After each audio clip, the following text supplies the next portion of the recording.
Hello बच्चों, मैं मिथिलेश आपका स्वागत करते हैं अपने YouTube चैनल ट्रिकी बायोलॉजी पे। तो जैसा भी बिहार बोर्ड का क्लास 11th का टेस्ट एग्ज़ाम चल रहा है, जिसके कारण छुट्टी दी गई है, तो सिलेबस ज़्यादा पीछे ना हो जाए इसके लिए एक छोटा सा चैप्टर है माइक्रोब्स इन ह्यूमन वेलफेयर का। तो ये हम ऑनलाइन के ज़रिए आपको पढ़ा रहे हैं। उसके बाद आप लोग सारा नोट्स बना करके रखेंगे। पीडीएफ का लिंक भी आपको डिस्क्रिप्शन में मिल जाएगा। एनसीईआरटी ऑनेस्टली आप लोग पढ़ लेंगे, नोट्स बना लेंगे, सारा चीज़ क्लियर हो जाएगा। फिर भी अगर किसी तरह का डाउट आता है तो जब हम मिलेंगे उसके बाद वाले संडे को ये एक क्लास रखा जाएगा, जिसमें इससे रिलेटेड सारे टॉपिक्स को, इम्पॉर्टेंट टॉपिक को फिर से डिस्कस कराया जाएगा। तो देखें, इस चैप्टर में अभी जो हम आपको बताएंगे ये है माइक्रोब्स इन ह्यूमन वेलफेयर। ये अपना आज का चैप्टर है। देखें, अगर इस चैप्टर में बिल्कुल आसान चैप्टर है और नीट की वेटेज की बात करें तो नीट में लगभग इससे 2 क्वेश्चन हर वर्ष आते हैं, और बिहार बोर्ड की बात करें लगभग 4 मार्क्स का इससे क्वेश्चन पूछा जाता है। तो आप देख लीजिए, काफ़ी छोटा चैप्टर है, 4-5 क्लास में ख़त्म भी हो जाता है और बिल्कुल आसानी से समझने वाला चैप्टर है। सभी बच्चों को आसानी से याद भी ये चैप्टर हो जाते हैं। इसमें एक आध टॉपिक है जो थोड़ा सा समझने वाला है, वरना ये रटने वाला जैसा चैप्टर है, कुछ याद करके अपना काम चला लेंगे। तो सबसे पहले देखें, अगर यहाँ पे खाली जगह में देखेंगे तो एक टर्म आता है माइक्रोब्स। तो ये माइक्रोब्स होते क्या हैं, इसके बारे में जाने तो आप क्लास 8 में भी पढ़े होंगे। वो सारा ऑर्गेनिज्म, कोई भी ऑर्गेनिज्म है, जैसे बात करें कोई भी ऑर्गेनिज्म है जो हमें नेक्ड आई से बिल्कुल नहीं देख सकते हैं, वैसे ऑर्गेनिज्म को हम माइक्रोब्स कहते हैं। तो अपने इस सिलेबस में डेफिनेशन आपको जानना जरूरी है, लेकिन याद रखना कहीं से कोई मतलब का चीज़ नहीं है, क्योंकि इतने बड़े में ये नहीं पूछेगा कि माइक्रोब्स होता क्या है, तो आप लोग आराम से बता सकते हैं। फिर देखिए, माइक्रोब्स में क्या क्या चीज़ें आने वाली हैं, माइक्रोब्स में क्या क्या ऑर्गेनिज्म आते हैं। तो जैसे आप लोग कुछ प्रोटोजोआ के नाम, जैसे अमीबा, पैरामीशियम, यूग्लिना, क्लेमाइडोमोनास, ये सारे जो होते हैं, जो यहाँ पे हम मार्क कर रहे हैं, तो देखिए ये सारे जो हैं सभी के सभी माइक्रोब्स हैं। जैसे देखिए, एक हम प्रोटोजोआ यहाँ से टिक कर रहे हैं, तो ये देखिए प्रोटोजोआ भी अपना माइक्रोब्स ही हैं। फिर देखिए, आपको जैसा पता है बैक्टीरिया, डिफरेंट तरह के बैक्टीरिया जो होते हैं, डिजीज काउजिंग एलिमेंट, ये सब भी कहीं ना कहीं ये बैक्टीरिया ही हैं। फिर आप फंगी की बात करें, जो आप देखेंगे रिंगवर्म जैसा डिजीज होता है, वो भी किसके कारण है, फंगी के कारण है। ये भी माइक्रोस्कोपिक होता है। साथ ही साथ कुछ माइक्रोस्कोपिक प्लांट्स होते हैं, जैसे कि एल्गी वेल्गी हुआ, इसमें भी कुछ माइक्रोस्कोपिक होते हैं। वायरसेस आप जान ही रहे हैं, जैसे रिसेंट में अभी हम लोग कोरोना वायरस को झेले हैं, वो भी हमें खुली आंखों से नहीं दिखती थी। फिर वायरॉइड्स, वायरस से भी छोटा एक ऑर्गेनिज्म होता है जिसका नाम देते हैं वायरॉइड्स, और इससे भी छोटा होता है एक प्रियॉन्स। यानी जो जितना छोटा होता है लगभग वो उतने ज़्यादा खतरनाक होते हैं। सबसे ज़्यादा खतरनाक प्रियॉन्स हैं, उससे कम वायरॉइड हैं, उससे कम वायरस हैं, उससे कम बैक्टीरिया है। किसी को कम नहीं हमें लेना है। सभी के सभी एक प्रोटीन के इन्फेक्शियस एजेंट निकालते हैं और इसी के कारण हमें डिजीज होती है। तो आप एक बात जानिए कि माइक्रोब्स मेरे लिए यूजफुल भी है और मेरे लिए हार्मफुल भी है। ये डिफरेंट तरह के डिजीज भी काउज करते हैं और मेरे लिए बेनिफिशियल भी हैं। जैसे कि एक बात बताएं कि ये जो होते हैं, ये जितने भी माइक्रोब्स बताए, वो सब कहीं ना कहीं इन्फेक्शियस डिजीज काउज करता है। जैसे एक बात बताइए, आप नाम सुने होंगे, एक डिजीज का नाम सुने होंगे, टाइफाइड। टाइफाइड भी किसके कारण होता है, बैक्टीरिया के कारण होता है।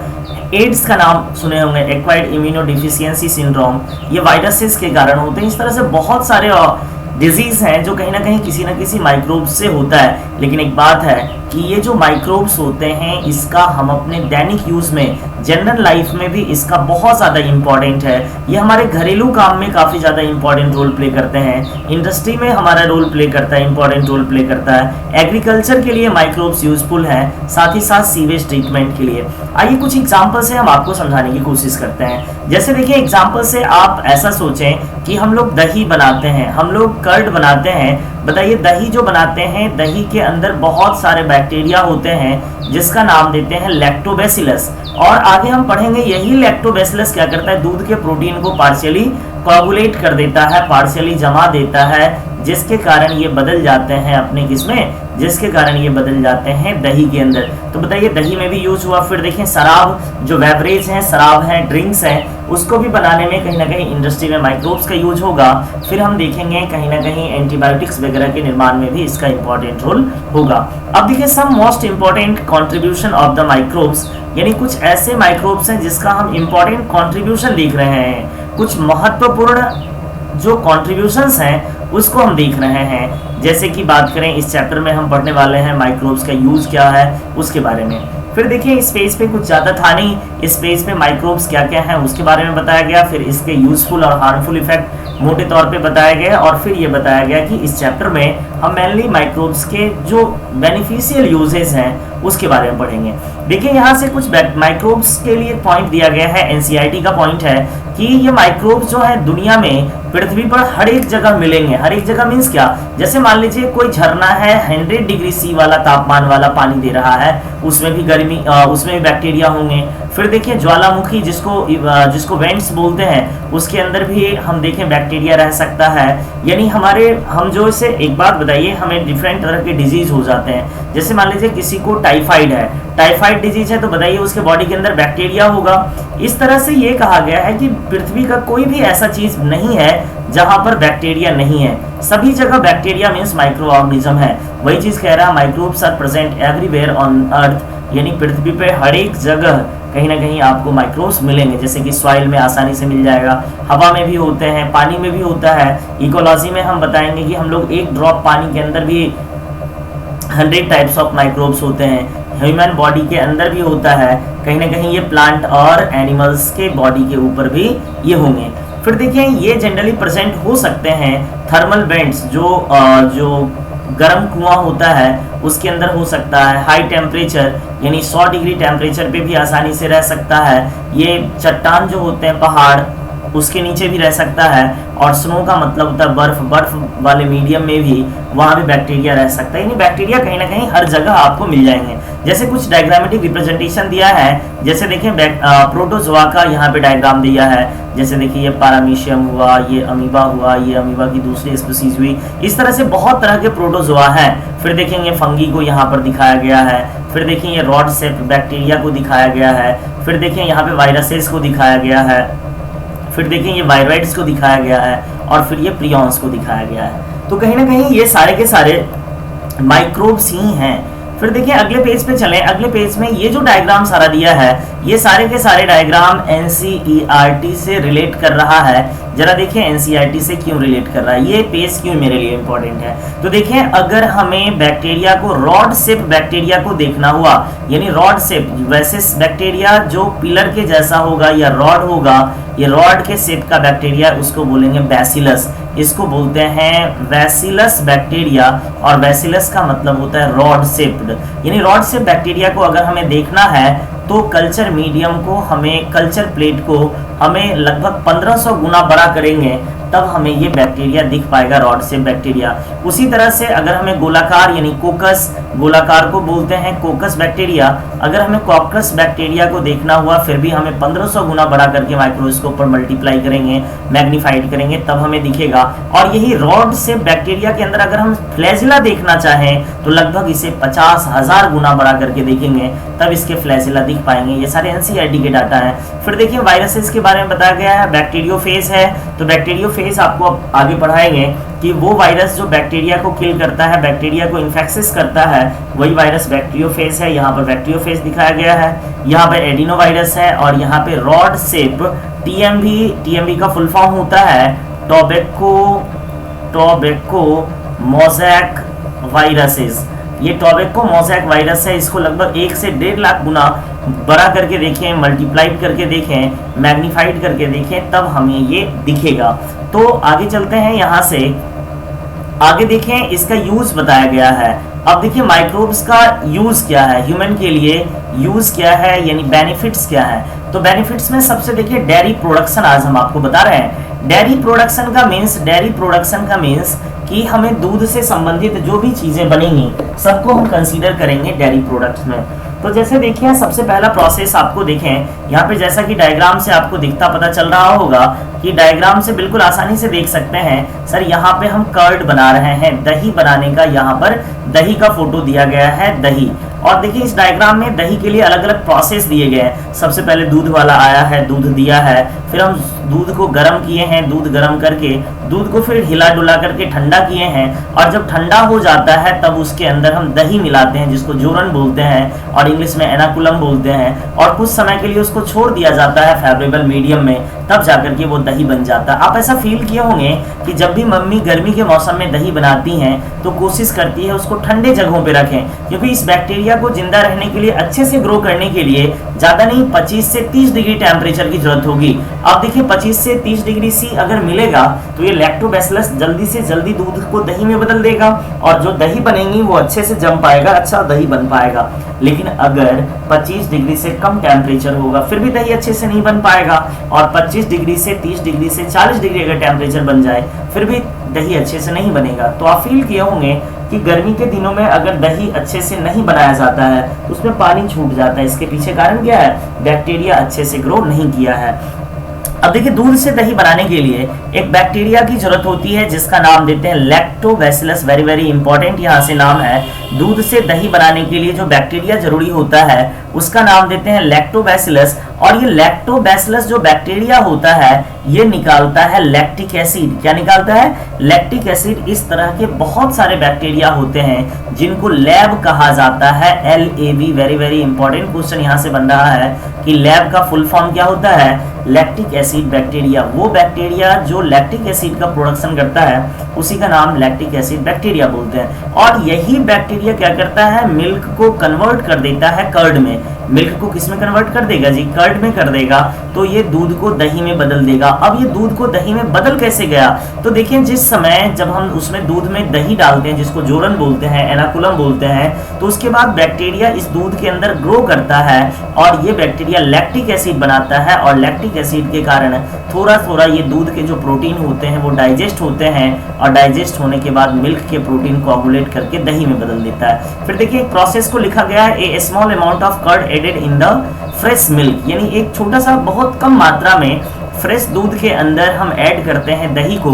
इसी को जोरन या एनाकुलम बोलते हैं, और स्टार्टर, इसी को स्टार्टर भी कहते हैं, जो काफी ज्यादा तेजी से ग्रो करता है, और मिलियंस ऑफ यानी बहुत सारी संख्या में यहाँ पर मिलियंस ऑफ लैब बना देता है। लैक्टिक एसिड बैक्टीरिया मिलियन की संख्या में बना देता है, बहुत ज्यादा संख्या में लैब बना देता है, और यही आगे चल करके सर्टेन टेम्परेचर पर या सुटेबल टेम्परेचर पर मल्टीप्लाई करता है, और मल्टीप्लाई करके दूध को कोआगुलेट कर देता है, जिसके कारण ये किसमें बदल जाता है?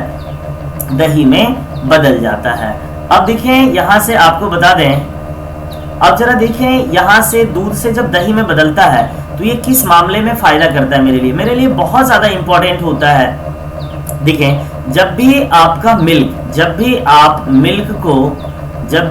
मिल्क को बदलेंगे कर्ड में, जब भी मिल्क को कर्ड में बदला जाता है तो आप देखेंगे ये कर्ड के अंदर एक विटामिन है, विटामिन B12 का मात्रा बहुत ज्यादा बढ़ जाता है। इसका मतलब क्या है? इसका न्यूट्रिटिव वैल्यू बढ़ जाता है, यानी विटामिन B12 जो है, यानी हम बात करें विटामिन B12 की मात्रा बहुत ज्यादा बढ़ जाती है। विटामिन B12 जो बहुत ज्यादा बढ़ जाता है। साथ ही साथ ये बैक्टीरिया जो होता है मेरे स्टोमक के अंदर, जो ग्रोइंग बैक्टीरिया होता है, हार्मफुल बैक्टीरिया, इस सभी बैक्टीरिया को ये क्या करता है? मेरे इन्फेक्शन से मतलब हमें, मेरे बॉडी को इन्फेक्शन से ये बचाने की काम करेगा।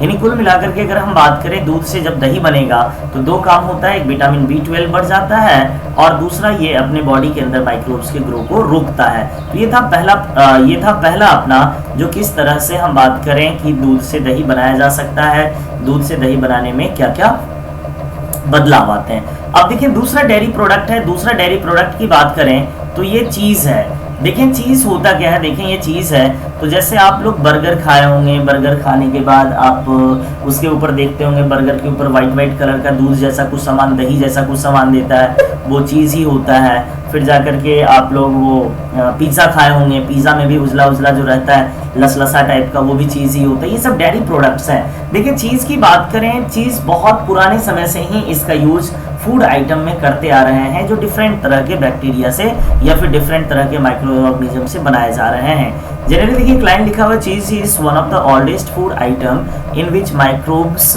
Where use, different varieties of cheese are by their characteristic. ये किस नाम से जाने जाते हैं? इसके नाम जो है चीज़ की क्वालिटी, वो इसके टेक्सचर, टेक्सचर का मीन्स क्या, रंग कलर जो होता है उसके बेस पे, फ्लेवर, फ्लेवर का मतलब उसके स्वाद पर, टेस्ट पर, और उसके स्पेसिफिक जो अपीयरेंस होता है उसके बेस पे इसका नाम दिया जाता है। देखिए एक बड़ा फेमस चीज़ है जिसका नाम है स्विस चीज़। ज़रा देखिए, इसे क्वेश्चन भी पूछा गया है। स्विस चीज़ जो होता है ये बनाया जाता है एक बैक्टीरिया से जिसका नाम है propionibacterium shermanii. Very very important question है ये, कि आपसे पूछा जाएगा स्विस चीज़ किससे बनाया जाता है, तो प्रोपियोनी बैक्टीरियम सार्मेनी। और इस चीज़ की पहचान क्या है, तो देखें यहाँ पे नीचे डायग्राम में दिया गया है, इसमें बड़ा बड़ा होल है, छिद्र है। ये देखिए बड़ा बड़ा होल होने का कारण क्या है, जैसे आप समझें कि हमने यहाँ पे दूध डाल दिया, चीज़ पनीर लगभग इक्वली हम कह सकते हैं कि जैसे देखिए दूध डाल दिए, दूध डालने के बाद यहाँ पे बैक्टीरिया डाल दिया जाएगा, प्रोपियोनी बैक्टीरियम सार्मेनी। अब ये यहाँ से CO2 गैस निकालेगा, और CO2 गैस निकालने के बाद धीरे इसमें छोटा छोटा होल हो जाएगा। यानी स्विस चीज़ की पहचान क्या है, इसके अंदर होल होते हैं, यानी छिद्र होते हैं थोड़े बड़े बड़े।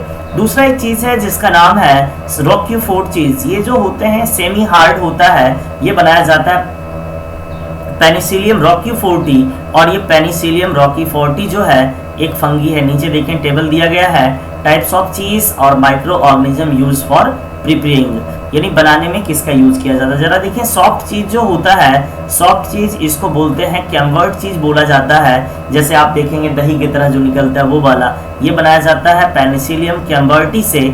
और दूसरा जो होता है सेमी हार्ड चीज, ये बनाए जाते हैं पेनिसिलियम रॉक्यूफोर्टी से। ये दोनों फंगी का प्रोडक्ट है। और एक है हार्ड चीज जिसका नाम है स्विस चीज, इसको बनाया जाता है प्रोपियोनी बैक्टीरियम सार्मेनी से। तो देखें दोनों डायग्राम नीचे दिया गया है, एक दिया गया है स्विस चीज का जिसमें बड़े बड़े होल हैं, और दूसरा रॉक्यूफोर्ट चीज, इसमें होल नहीं है। तो देखिए अभी हम इतना तक पढ़ाए हैं, फिर आपको एक वीडियो और मिलेगा जिसमें इससे आगे पढ़ाया जाएगा, जिसमें हाउस होल्ड प्रोडक्ट खत्म हो जाएगा। तो इसके बाद आपको मेनली बताया जाएगा इडली, डोसा, ये सब कैसे बनाए जाते हैं उसके बारे में। तो ये बहुत ही छोटा वीडियो है, लगभग 15 से 17 मिनट के वीडियो होंगे, जिसमें आप लोग नोट्स भी बना लेंगे, पढ़ भी लेंगे, NCERT भी कर लेंगे। और अगर कोई डाउट हो तो हमें व्हाट्सएप ग्रुप में मैसेज कर दें, फिर हम उस चीज़ों को दोबारा बता देंगे। आज इतना ही, मिलते हैं अगले वीडियो लेक्चर के साथ, तब तक पढ़ते रहें।